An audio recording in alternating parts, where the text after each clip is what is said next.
Përshëndetje, unë jam Gjenda Hollë, e veprimtari.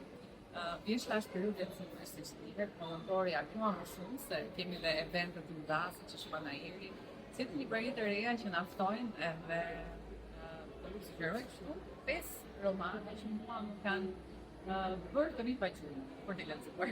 Spari është Georg Gospodinov, autor bulgar i quajtur Chimney Prize.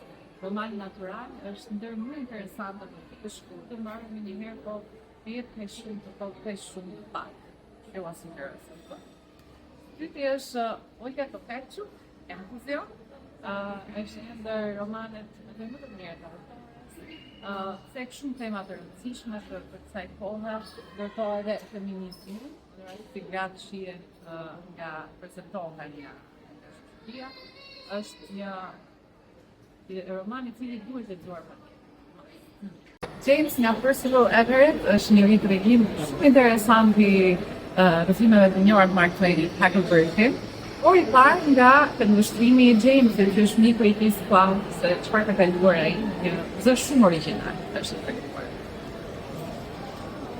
Mua më pëlqejnë shumë të rrëfimet e klasike të kohës së fundit, ishte shumë e lumtur që pash shumë të vdekura nga Gogoli, në romanet e Universitetit Ruse që ende sot ta lexosh duket shumë modern. Njësi sërish është John Steinbeck në Lindjet e Edenit. Ka dhe romane të tjera të autor në shqip, por mua kjo është shumë e popullore, se tregon sagën e një familje. Jo me ide, asgjë nuk është e përsosur, pak në Lindje, aty ku gjërat nuk shkojnë atë.